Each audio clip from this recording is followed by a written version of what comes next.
안녕하세요. 2021년 4월 27일 화요일 아침입니다. 오늘도 하나님 아버지께서 주시는 큰 은혜가 우리와 함께하기를 기도합니다. 사랑하는 하나님, 오늘도 주님의 은혜의 보좌 앞에 나왔습니다. 주님께서 주시는 말씀으로 힘을 얻고 소망이 생기는 하루 되게 해주세요. 예수님 이름으로 기도합니다. 아멘. 여러분 잘 지내셨나요? 오늘은 출애굽기 10장 1절에서 11절 말씀을 함께 묵상해 보기를 원합니다. 계속해서 하나님께서 10가지 재앙을 통해서 애굽이 하나님이 누구신가를 알게 할 뿐만 아니라 이스라엘 백성들이 하나님이 누구신지를 알게 하시는 그런 장면들입니다. 뭐 우리가 지금 이렇게 읽기에는 굉장히 막 익사이링하고 흥분되는 감격하고 너무 좋은 그런 장면일 수도 있지만 당대 사람들에게 있어서 참 힘들고 어려운 그런 상황이 아니었을까. 여러분 우리도 물론 하나님의 은혜로 어떤 일들이 막 진행돼서 하나님 은혜다라고 이야기하지만 우리가 원하는 대로 또 하나님께서 약속하신 그 상태대로 안 되는 것들에 대해서 조급해하고 조바심을 낼 때가 있잖아요. 그런데 하나님께서 이런 상황에서 왜 이런 일들을 우리 삶 속에서 행하고 계신지를 이야기해주고 계시는 부분들이 나옵니다. 출애굽기 1장 10장 1절에서 2절을 보면요. 그리고 나서라는 말은 이제 우박 재앙 또 천둥과 번개 재앙을 통해서 농작물에 큰 피해를 입게 되는데요. 애굽 사람들이. 그러니까 이제 바로가 모세와 아론을 불러서 야, 이번만은 내가 잘못했다. 이제는 이스라엘 백성을 내가 보낼게라고 이야기를 하지만 이렇게 보니까 밀과 길이가 남아 있는 거예요. 그래서 이스라엘 백성들을 보내지 않습니다. 그런 상황에서 하나님께서 모세와 아론에게 이렇게 말씀하시는 거죠. 내가 이렇게 표적들을 보여주는 이유는 내가 내 자식과 자손들에게 내가 이집트 사람들을 어떤 식으로 매섭게 다루었으며 그들 가운데 내가 어떻게 내 표적을 보여주었는지를 말해주게 하기 위한 것이다. 여러분 힘들고 어려운 상황들이 있잖아요.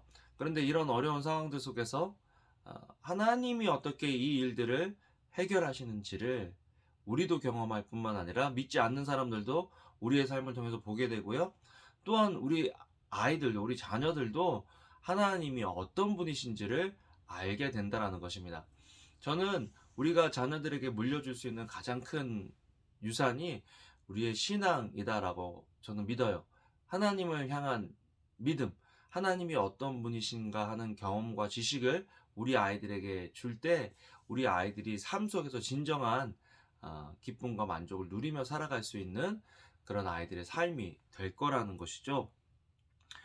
그런 상황에서 이제 모세가 다시 아론을 부르죠.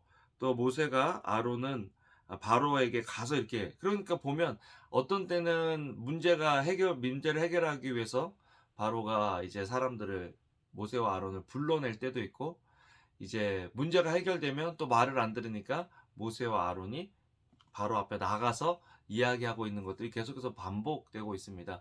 여러분 고난과 어떤 상황들이 계속해서 반복된다면 이게 왜 하나님 왜 나에게 이런 어려움을 자꾸 주세요라고 질문하기 전에 내가 하나님께서 주시는 이 고난을 낭비하고 있지는 않은가?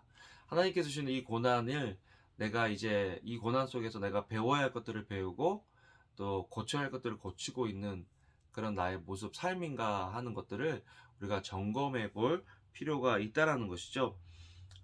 그래서 이렇게 이야기합니다. 만약 내가 보내주지 않으면 내가 내일 내 나라에 메뚜기를 보낼 것이다. 메뚜기를 보낼 것이다.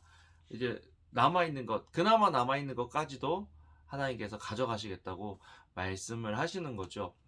아, 참, 바로가, 이제 바로 외에는 바로의 신하들도 이렇게 이야기합니다. 보세요. 너무 재밌는데요. 바로의 신하들이 바로에게 말했습니다. 이 사람이 언제까지 우리에게 올가미가 돼야 되겠습니까? 저들이 자기네 하나님 여호와를 경배하도록 그냥 보내주세요 라고 이야기하는 거예요. 왕이요, 우리가 진짜 망하게 됐습니다. 이제 애굽의 신하들도 하나님이 어떠신 분이신지 또 하나님의 말씀에 불순종할 때 어떤 일이 일어나는지를 그들도 이제 경험하게 되는 거죠. 그래서 아니 제발 좀 보내주라고 하나님 말씀대로 좀 하라고 이야기하고 있는 것들을 보게 됩니다. 그래서 바로가 다시 모세와 아론을 부르죠. 불러서 그런데 여기서 또 타협을 합니다. 누가 가서 하나님을 예배할 거냐? 이 질문은 오늘 저와 여러분들에게 드리는 질문과 같습니다. 여러분, 아, 하나님께서 원하시는 것은 공동체가 하나님을 예배하게 하기 원하시는 거죠. 죄송합니다. 오늘 말씀을 보면 하나님께서 이렇게 말씀하십니다. 모세는 대답했습니다. 젊은이나 늙은이나 다 갈 것이며 우리의 아들, 딸이나 우리의 양떼나 소떼가 다 갈 것입니다. 이는 저희가 여호와 절기를 지키려 하는 것이기 때문입니다. 하나님께서 말씀하시는 그 하나님을 예배하기 위해서는 온 가족이 가야 된다. 온 가족이 하나님을 예배해야 된다. 온 공동체가 하나님을 예배해야 한다라는 것들을 타협하지 않고 명확하게 얘기하는 것들을 보게 됩니다. 여러분, 지금 우리가 상황에서 하나님을 함께 가족이 함께 공동체가 하나님을 예배하는 것은 굉장히 중요한 일이고요. 이 일을 위해서 우리가 헌신해야 될 필요가 있다라는 것 오늘 말씀을 통해서 더 알게 되죠. 또 오늘 말씀을 통해서 우리가 알아야 하는 것은 계속해서 세상은 우리로 타협하게 한다라는 거, 이 정도면 괜찮아. 그런데 우리가 예배하는 그 기준을 세상이 말하는 또 다른 사람들과 비교해서 어떤 것들을 하고 있다라는 것으로 만족하고 있느냐, 아니면 하나님께서 우리에게 요구하시는 것처럼 우리가 예배하고 있는지 우리 자신을 돌아보고 점검해 볼 필요가 있다라는 것입니다. 이번 주일에는요, 우리가 어린이 주일 다 같이 예배드리는 그런 주일이잖아요. 그래서 이번에 혜성 전도사님께서 우리 아이들과 어른들에게 말씀을 전해 주실 텐데요. 오늘 우리 아이들과 함께 이번 주에 예배드리며 온 공동체가 함께 예배드리는 그런 귀한 하루가 되면 좋겠습니다. 여러분, 이번 주에 같이 예배하고 하나님을 찬양하고 같이 딸기밭에 가서 딸기도 따면 좋겠네요. 같이 기도하시겠습니다. 사랑과 은혜가 많으신 하나님, 우리가 하나님을 예배하는 일에 타협하지 않고 하나님만 온전히 예배할 수 있는 저희들 되게 해주세요. 힘들고 어려운 상황이 하나님을 경험하는 기회가 되도록 도와주세요. 감사합니다. 예수님 이름으로 기도합니다. 아멘.